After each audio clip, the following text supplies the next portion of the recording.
Hi, my name is Dr. Jasdeep Mathru. My close friends and family call me Jazz. I'm a new pulmonary critical care physician at Lourdes. Just moved here from Florida at the end of June. I've just started my practice. I was born and raised in Vancouver, British Columbia. My parents immigrated to Canada from northern India in the 60s. They came as engineers, and I turned out to be the black sheep in the family and became a physician. Wow. Well, I'd truthfully say it has to be my parents.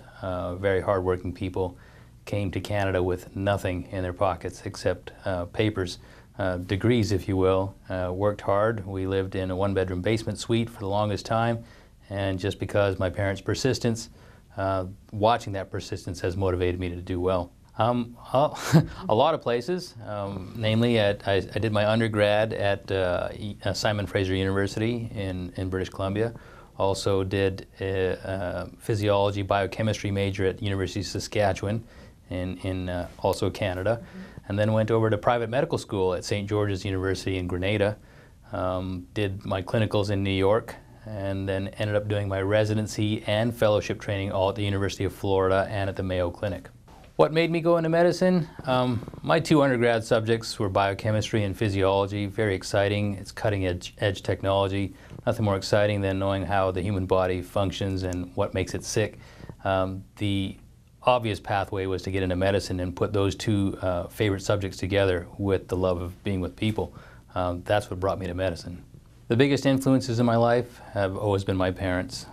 They were immigrants from India in the 60s, and they came to Canada with nothing except an engineering degree. Their persistence and how they made it in life was enough for me to keep going.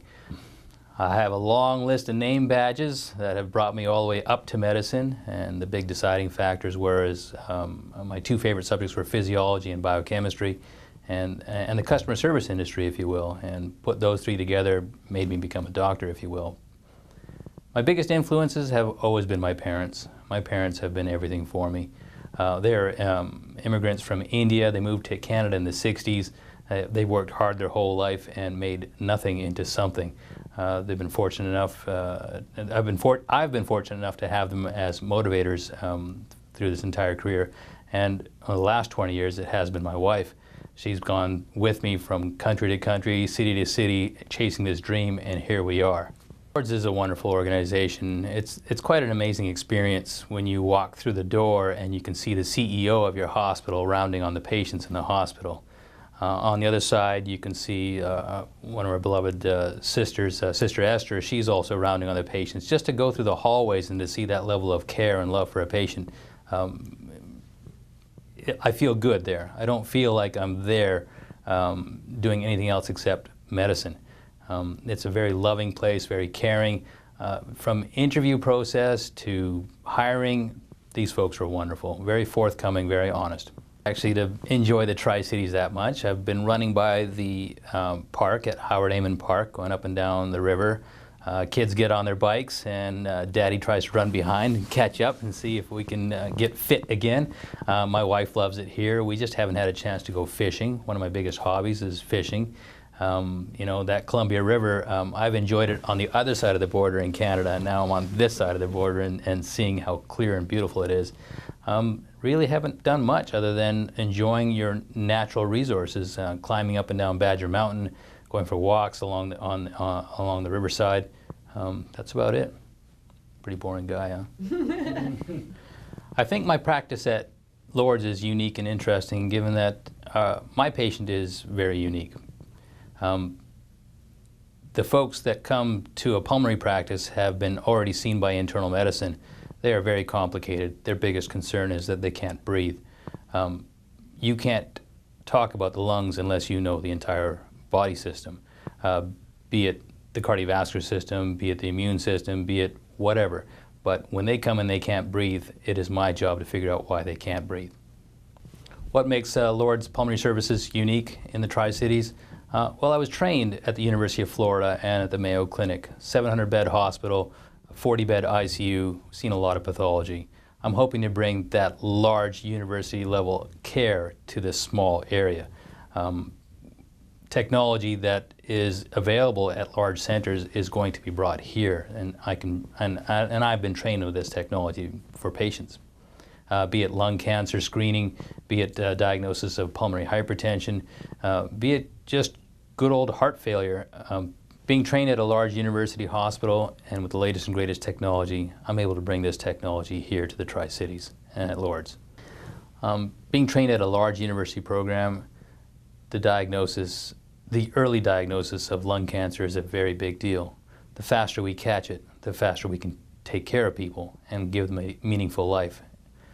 Coming from a large university center that is able to diagnose and treat lung cancer, often the cost is forbidding to make those diagnoses. I've been trained at the University of Florida and at the Mayo Clinic for transplant and for lung cancer diagnosis and screening and diagnosis, and am able to bring that technology here. Folks won't have to go far to either Spokane or Seattle to get this diagnosis. The diagnosis can be done here in a matter of a day. What makes our practice unique at Lourdes Pulmonary is the recent acquisition of an endobronchial ultrasound. This is better known as EBUS. Normally this type of equipment only exists at large university centers and large tertiary centers.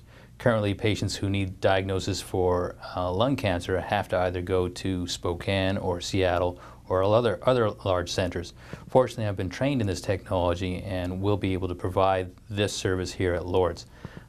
It's just a matter of you go in, you come in the morning, we make you sleep just by the usual way. I put a scope down into the throat and into your lungs and find an area of interest that I've seen on a CAT scan prior. At that point, I would pass a very fine needle through that scope under ultrasound guidance. Before it was done blindly, but now I can see exactly where the tumor or mass is, or density, because not all densities are cancerous, able to pass a fine needle through there and suck that tissue out and send it to the lab for early diagnosis. Traditionally, this is usually done by a surgeon. They put a small hole in the neck and then they go into the chest with this larger scope. That requires sometimes staying overnight in a hospital. It also requires general anesthesia, and sometimes not everybody's well enough to go under anesthesia.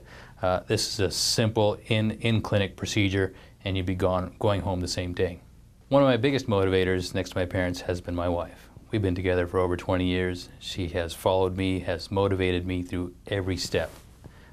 She has a background in political science and criminology, and recently was in the home health industry.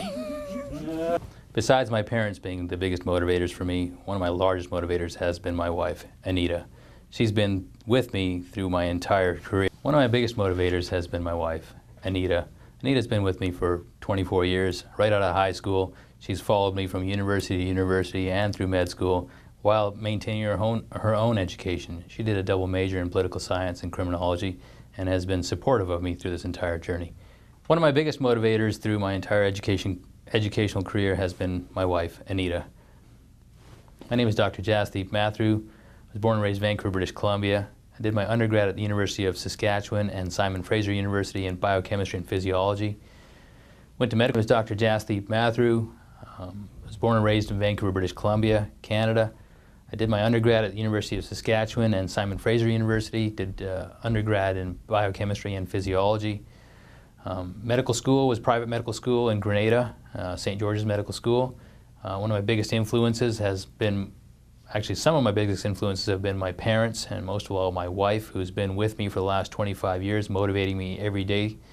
What made me want to go into medicine was my love for physiology and biochemistry, and most of all, the love of people.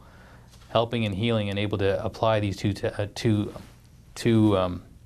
what made me go into medicine was my love of physiology and biochemistry and how it relates to human pathology. Nowhere else I could enjoy my three favorite subjects in one place. What I love about Lourdes, it's a staff. It's a stress-free environment. It's an environment of respect. Most of all, it's an environment I love working in. It's where one can be respected and give respect at the same time. The Tri-Cities, I love the Tri-Cities. It's a nice, quiet place, decent place to raise children and more time for them. Coming from a giant 700-bed hospital with a 100-hour work week, this is way better. Trust me, way better. What makes my What makes my practice unique at Lourdes? I'm bringing large tertiary center technology to a smaller area. Technology that is normally available at large university centers and tertiary centers in larger cities right here in the Tri-Cities. My largest motivator has been my wife. She's been with me every day through my entire training career. She's been supportive. She's given me 2 lovely children. I have a lovely 9-year-old daughter and a 5-year-old son. And for me to come home on time in this area here, to have that kind of time with them, is priceless. That's the biggest reason I moved out to the Tri-Cities. July 2013, the USPTF came out with guidelines for lung cancer screening, low-dose CT scanning. This is going to be an excellent tool in the early diagnosis and treatment of lung cancer. Right now, we usually find lung cancer at its later stages. Now we have a tool to find these nodules early. Fortunately, we have technology available to us like the endobronchial ultrasound to get a hold of all those peripheral nodes. Hilar nodes, subcarinal nodes are easily accessible by an endobronchial ultrasound. I'm able to pass a scope down just like a regular bronchoscope, but at the tip there's an ultrasound piece. The mass or density or the lymph node can be visualized, and through there transbronchial needle aspirations can be done for early diagnosis. Fortunately, most time is of the essence, especially when it comes to lung cancer. Right now with current technology, we usually find cancer way too late. Symptoms have been going on for a long time before something is done about it. Not too long ago, the USPTF came out with guidelines for lung cancer screening, and they said a low-dose CT scan was appropriate and will save lives. Now that we find those nodes, be it hilar nodes or subcarinal nodes, I can easily pass an endobronchial ultrasound scope down there under direct visualization, get a transbronchial needle aspiration. It's a minimally invasive procedure. Patients can come in the morning, they go under conscious sedation. The procedure takes about a half hour to 45 minutes, including recovery, and patients are free to go home that same day. Often patients come in with shortness of breath or a cough, and the primary care physician doesn't know what to do. The obvious answer is to do X-ray or a CT scan. Most of the time, it's nothing, and we're very thankful and fortunate for that. But other times, you might find a density, either hilar fullness or subcarinal fullness. This is the time when you want to have early diagnosis to make sure it's nothing ominous like lung cancer. Patients can be referred, and we can easily pass a scope down into the subcarinal area and the hilar regions and get those transbronchial needle aspirations under conscious sedation. Patients don't have to undergo general anesthesia and can have their diagnosis within 4 or 5 days. Beautiful.